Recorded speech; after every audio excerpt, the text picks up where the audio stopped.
Hey, man, wait a minute. What's up with that music? Cut that music off. Man, put that other one on. Oh, my bad, bro. Yeah, there we go. That's better. Start the video over, man. What's wrong with you? ID2020. For years, Bill Gates has been the spokesman for worldwide pandemics and mass vaccination campaigns. He has gone on record many times saying that the world was not ready for the next pandemic. We're not ready for the next epidemic. We're not ready for a serious epidemic, an epidemic that would be more infectious and would spread faster than Ebola did.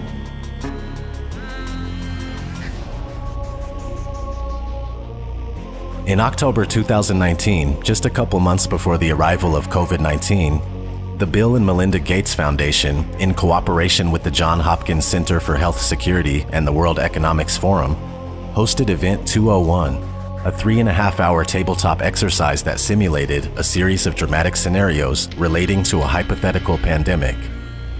Strangely enough, this exercise was about a novel coronavirus that would kill millions.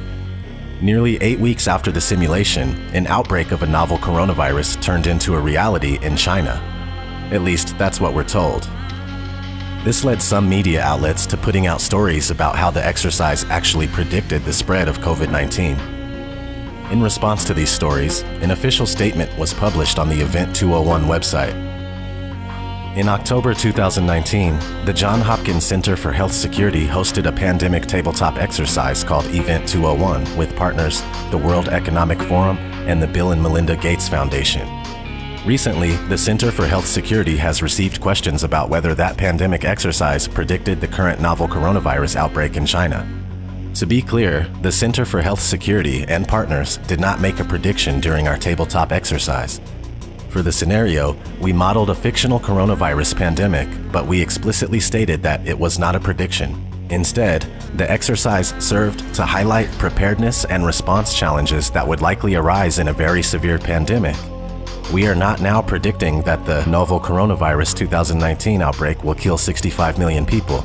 Although our tabletop exercise included a mock novel coronavirus, the inputs we used for modeling the potential impact of that fictional virus are not similar to the novel coronavirus 2019.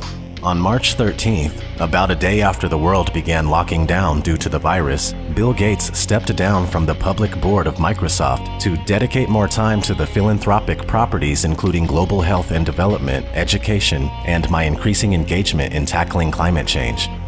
Co-founder Bill Gates is going to be stepping down from the company's board of directors. As the pandemic swept across the earth, Gates has been elevated to a status of supreme authority for the pandemic crisis, appearing all over mass media to share his views and recommendations.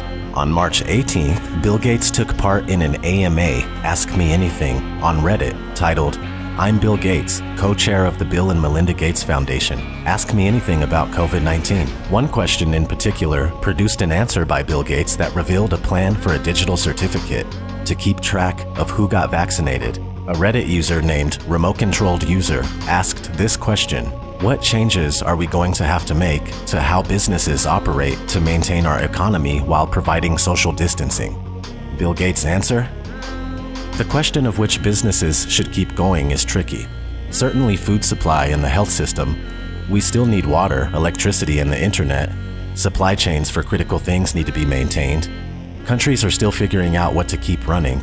Eventually, we will have some digital certificates to show who has recovered or been tested recently, or when we have a vaccine, who has received it. While most of Gates' answers were received with praise, this one raised lots of eyebrows. The most upvoted reply highlights the similarities between Gates' solution and the mark of the beast in the Bible. Also it causes all, both small and great, both rich and poor, both free and slave, to be marked on the right hand or the forehead, so that no one can buy or sell unless he has the mark, that is the name of the beast or the number of its name. This calls for wisdom. Let the one who has understanding calculate the number of the beast, for it is the number of a man. and his number is 666. Before I continue, let me mention that there is a debate among Christians and Bible scholars as to what the mark of the beast really is.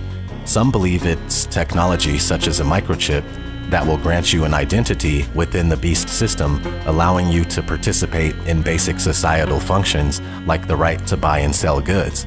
Others believe the mark to be metaphorical, and receiving the mark on your forehead is akin to following the counterfeit system of worship with your mind, while the mark on the right hand is analogous to indicating the false god you serve with your actions.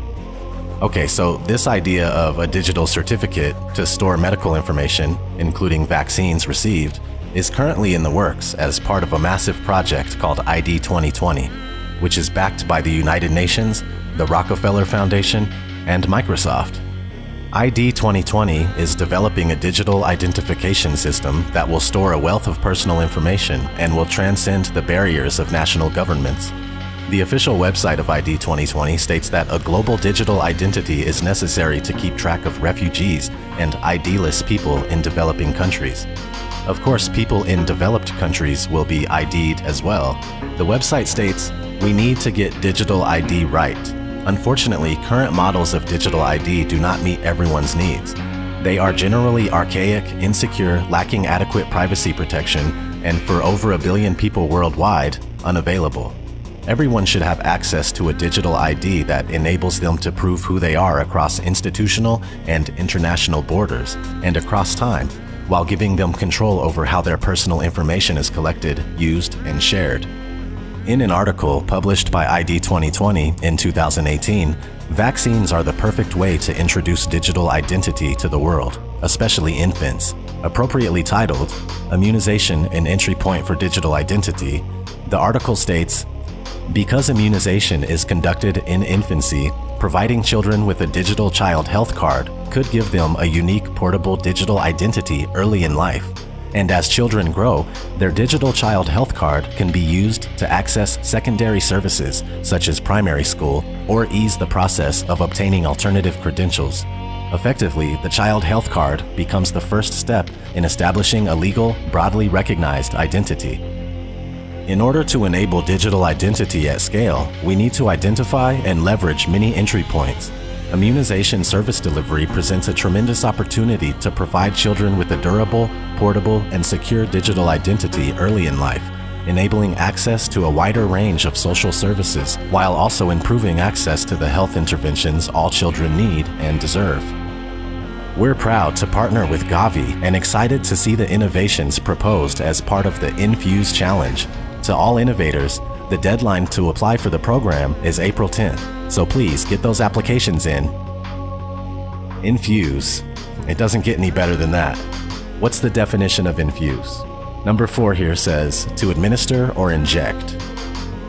So basically, according to ID2020, vaccinations are the perfect opportunity to introduce a digital ID that would store the medical history of each individual.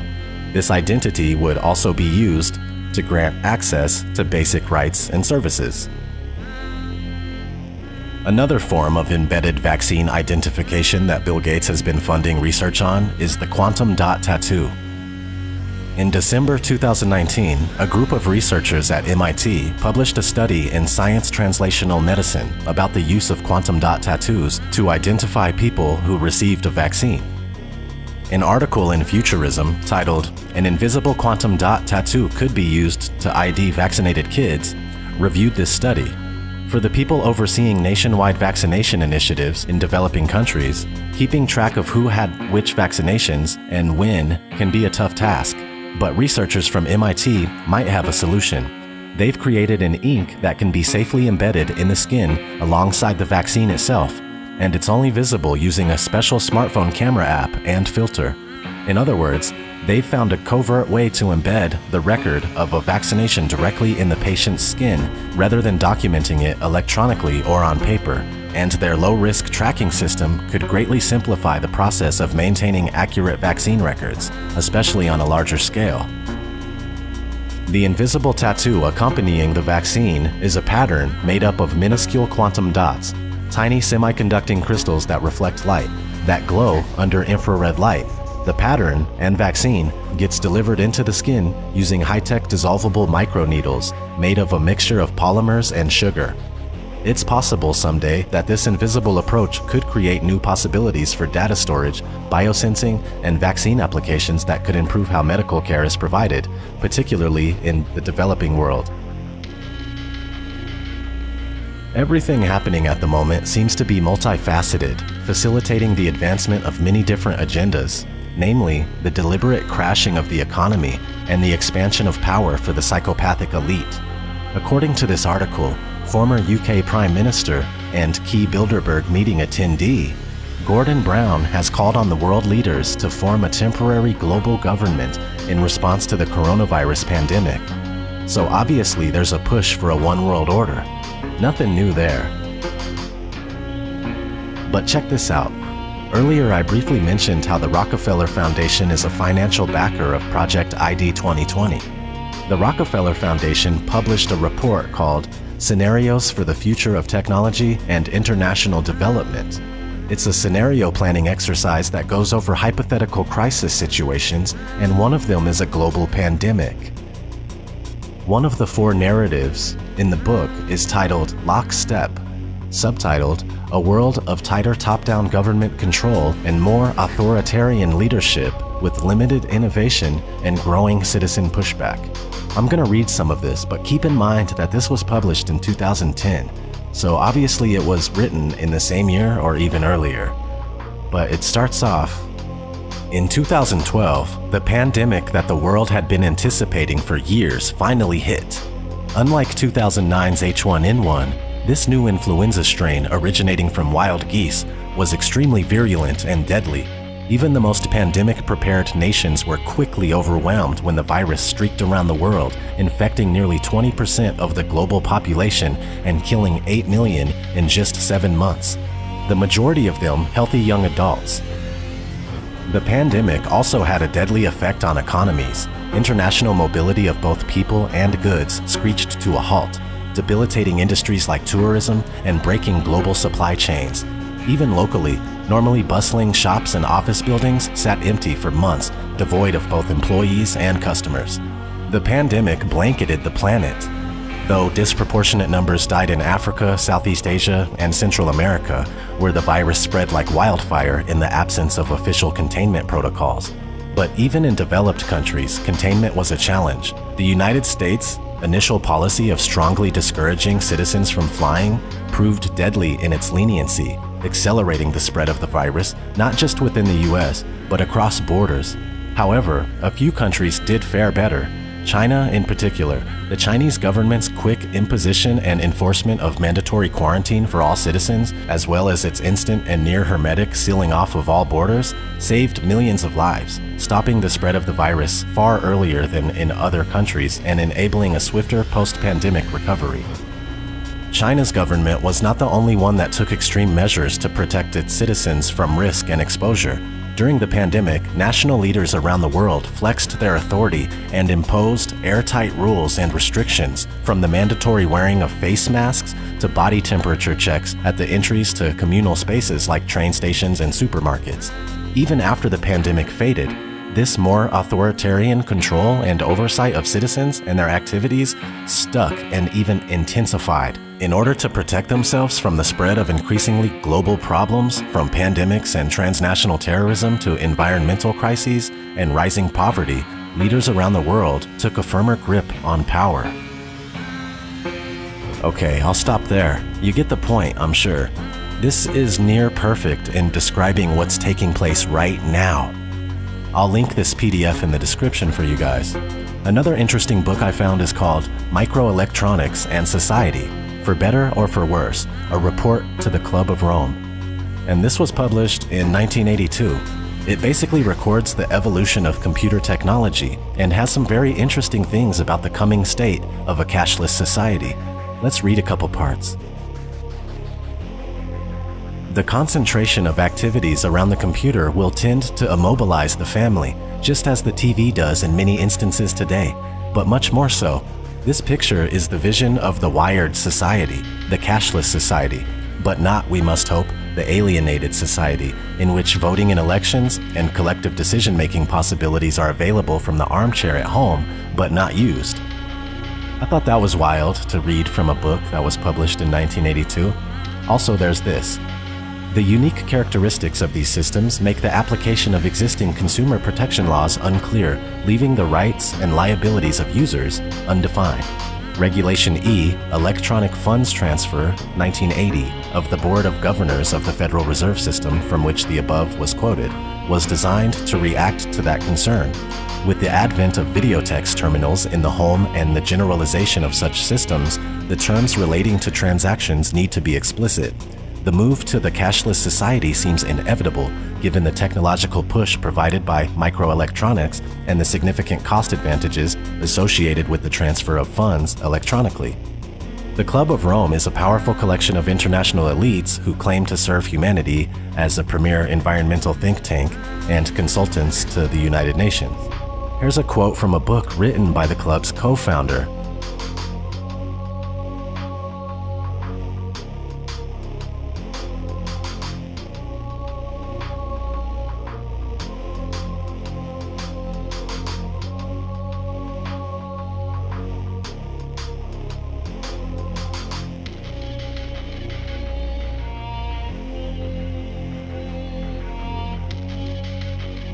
The Club of Rome is part of the overall process taking place to fulfill the United Nations Agenda 2030. Formerly known as Agenda 21, Agenda 2030 is the draconian master plan adopted in 2015 that parades as a Save the World campaign, when in fact, it's the blueprint that brings about the implementation of the One World Order.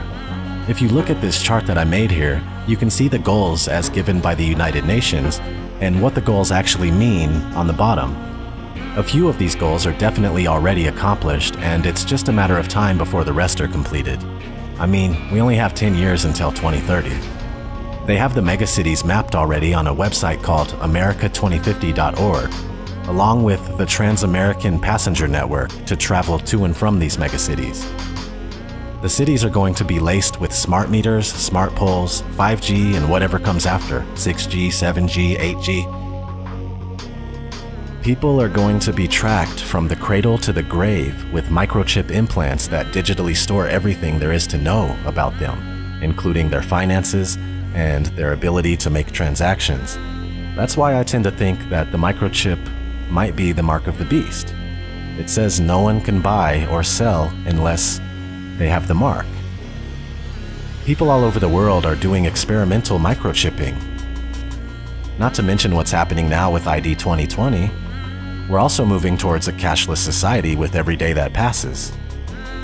This pandemic is carrying multiple agendas forward.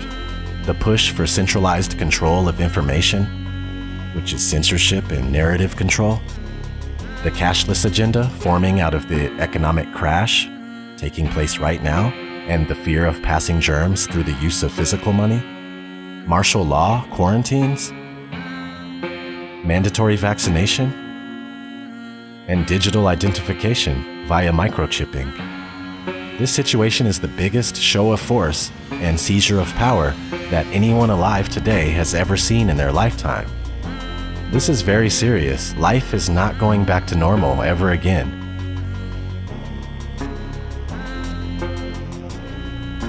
It truly is the end of the world as we know it.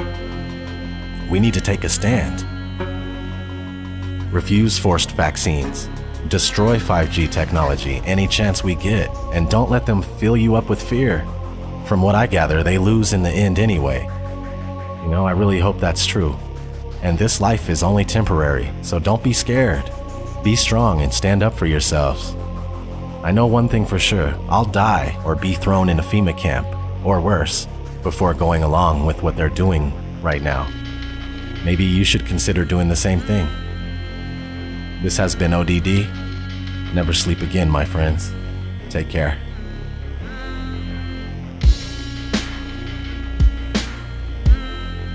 So this is where the microchip implant story begins. You will be chipped, it's just a matter of time. A small firm recently embedded microchips in their employees as a way to bypass company badges and corporate logons and to get attention for their cafeteria kiosks, which are available on a cashless payment plan like Apple Pay. The latest office innovation is a microchip implanted in the skin and designed to replace the traditional keypad for opening doors, using the copier, even buying food in the cafeteria. Employees at a vending company are going from the assembly line to front of the pack to get microchipped. Do you think this is the future? It is the future, and we look at this as being responsible. The implant, which has been FDA approved, is the size of a grain of rice and is injected under the skin between the thumb and index finger by a licensed piercer. I think it's the wave of the future that we'll all have implanted chips that have our medical records. So you would do it? Sure. Okay. You're carrying around a phone anyway. This is a microchipping party. Hannah's getting an electronic chip implanted into her hand. So congratulations, Hannah. Thank you. You've been chipped? Yes, I have. How does it feel? It feels good. I'm excited to see what I'll be able to do now. Can I touch it? Yeah, you can feel it there.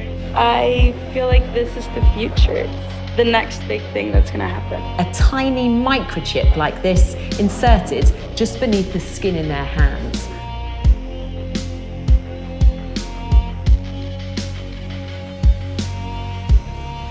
This technology will, one day, change the way we live. But in the future, we will all be chipped. In Sweden, the microchips are already here. The microchip implants use the same technology that's in contactless credit cards, which have made cash pretty much obsolete in Sweden. No cash. Is a cashless society inevitable? How long will it take before we're cashless? Many countries are fast moving towards a cashless society. Between 2000 and 2015, non-cash payments in the U.S. grew by almost 400%. Venmo, the mobile app where people can pay each other on a smartphone, now processes $2 billion a month. This year, Apple added similar payment capabilities in iMessage. These free services are so popular, 30 major banks recently launched a competing product called Zelle. It would be better if we were more like Sweden, where cash has nearly been phased out.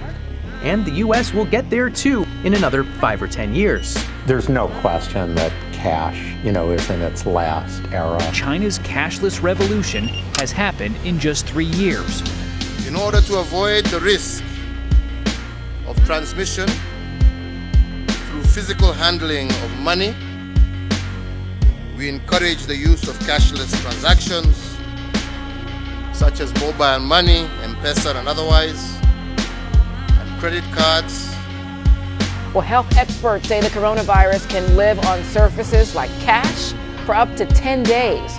That has many people worried about shopping and other everyday tasks. The standard narrative in society is that cashlessness, quote-unquote cashlessness, is a sort of organic process just percolating from the bottom up by ordinary individual people who are just sort of making these organic decisions to switch to this other thing, right?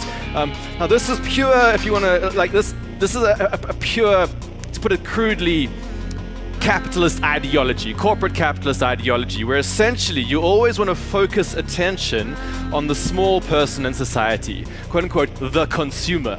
All right, the sort of like random person who wanders around in markets who apparently controls what's going on in the world. All right. Of course, if you actually go and ask any person in society, how much agency do you believe that you had in the emergence of this technology? Almost nobody believes they had anything to do with the emergence of the technology. All right. What actually happens is that large-scale institutions push the stuff onto you for various commercial reasons and various other reasons. And the large-scale institutions love to disguise themselves and just never talk about themselves as if they're just not there. All right. So the story about the war on cash is a bunch of us who are trying to say, actually, over the last few decades, large-scale institutions, banks, payments companies, governments have all been actively eroding the cash system to slowly make it more and more likely that you're going to quote-unquote choose to go to the digital systems. Okay. Now you might believe that you're choosing this, but actually the whole environment is being structured in a way that makes you more and more likely to do it. The biblical entry point for any discussion of the one world economic system, a cashless society, an end-time prophecy, is Revelation 13:16-18. He causes all, the small and the great, the rich and the poor, the free men and the slaves, to be given a mark on their right hand or on their forehead. And he provides that no one should be able to buy or to sell except the one who has the mark, either the name of the beast or the number of his name. Here is wisdom. Let him who has understanding calculate the number of the beast. For the number is that of a man, and his number is 666. The Bible clearly links the global mark of the beast system with the emergence of a cashless society. One world government, a new global economy ruled by one man is coming. A banking overlord is coming. And he'll have a solution that everyone will indeed, quote, bow down to, end quote, and he's called Antichrist. And he will have his mark. He will do this for increased control of commerce. It will be perfect and complete control. His economic policy is very simple. Take my mark and worship me or starve. No mark, no merchandise. No seal, no sale. So if you want to function in this new economy under this coming world leader, you have to take the mark. I just want to live and dream, but nothing is as what it seems. And baby, it's making me crazy. I just want to fight and scream. There's nothing left for me to say. Fear shot to defeat the day. I know that I can control it, so it doesn't have to be this way.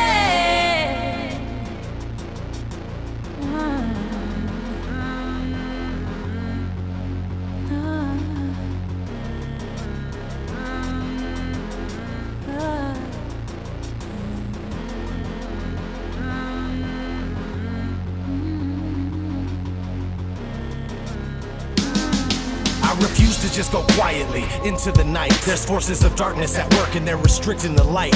I'm so fed up with the lies, they tell us this isn't right. It's ODD TV, you best believe I'll get up and fight. This is my plight, I'll never let you cowards get the best of me. Took the red pill, now it's time to fulfill my destiny. Living like I'm Neo, dipping from my P.O.